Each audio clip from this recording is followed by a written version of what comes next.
The term racism is an active noun first put to literary use in 1930 by Leon Trotsky in his book The History of the Russian Revolution.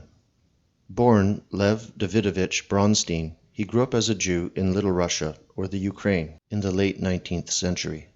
Like many professional left-wing agitators and revolutionaries with Jewish backgrounds, he created a more native-sounding name to better dupe locals in the nations they actively sought to destroy. Trotsky was a key agent in Russia who co-wrote the first set of law codes in the newly formed Soviet Union. The fourth of these, issued in 1922, made anti-Semitism treasonous to the political Soviet of Russia and was punishable by death.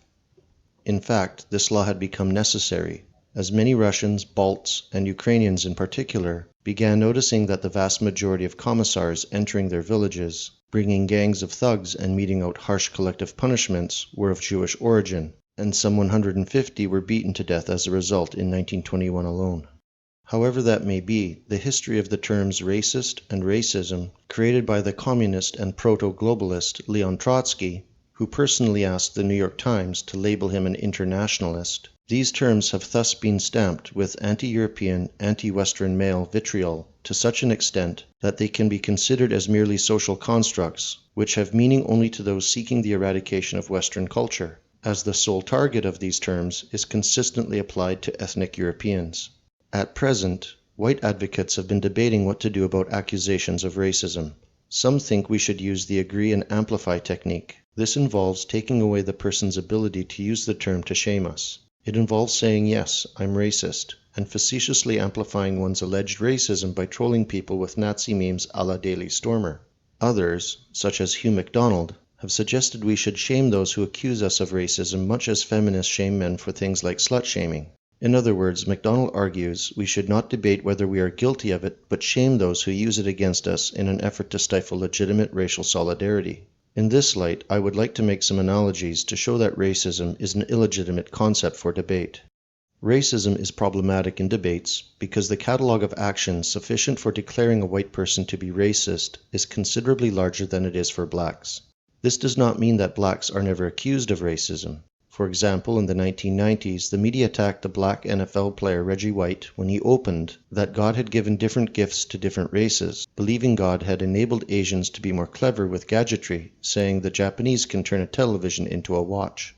Of course, if a race realist makes a similar claim that blacks have a bell curve for speed shifted to the right of whites because they have a faster muscle twitch, or that whites on average have a larger brain size and higher IQs than blacks, he is also called racist. However, there are a whole list of things blacks can do which can never elicit accusation of racism. A prime example would be the existence of the Black Student Union at Towson University, which had existed for decades without receiving any opprobrium. Contrast that with how the university and media reacted to then-student Matthew Heimbach's attempt to establish a white student union. Heimbach has claimed that he had received threats and that corporations refused to hire him after graduation unless he recanted his beliefs, unlike members of the Black Student Union who probably benefit from listing that experience on their resumes. The standard of being accused of racism between blacks and whites differs not only according to the number of actions deemed as such, but also according to the severity of the condemnation which the person receives. Jamie Foxx, the black actor in the Weinstein Brothers film Django Unchained, declared on Saturday Night Live that I kill all the white people in the movie. How great is that? His career may have taken a bit of a setback after the incident, and although he hasn't played a leading role in a major film since, he continues to find work in films and on television. Can you imagine Mel Gibson being given the same show after his less than kosher comments? What's more, if Gibson had been cast as a Nazi in Inglourious Basterds and bragged about killing a lot of Jews in the movie, would his career have continued unimpeded? In general, the punishment for racism, even if dealt out to both blacks and whites, is usually less severe for blacks. Further, racism as a concept does not have interracial applicability. By bringing it up, the accusing party puts whites at an immediate disadvantage. All the leftist has to do is say that whites get in trouble for racism more often, and he has won. Rational debates between parties can only take place when the terms they use apply equally to the actions of both sides, other things being equal. This is because being rational involves weighing one thing against another, but one cannot change the units of measurement by which each thing is weighed. For example, suppose that we measured a Granny Smith apple at 70 grams and a Red Delicious apple at 3.5 ounces.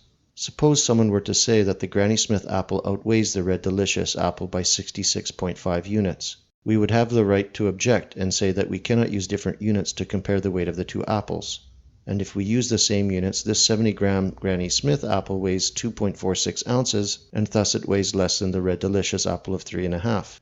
If this same person called us evil for wanting to use the same units, we could conclude that he is incapable of having a rational debate either due to insanity or a chutzpah-filled dishonesty. Likewise, those who support the selective applicability of the term racist to cover a wider range of actions by whites and to the attaching of more severe punishments for the same actions are effectively changing the units by which we measure something, and are either insane or patently dishonest. In medieval times, one who used a weighted scale that skewed the weighing of gold was simply called a crook. Likewise, those who use the unevenly weighted term racist are guilty of perpetuating dishonesty. Those who would condemn us for saying that its use is invalid are unworthy of participating in rational debate so long as racism continues to be unequally applied between the races. Hypothetically speaking, if the concept of racism were to be equally applied to all, then either all the nations would be labeled racial supremacists for not allowing racial aliens to flood in, or else white countries would be able to deny non-whites entry, just as Asian and black nations do without ever receiving censure.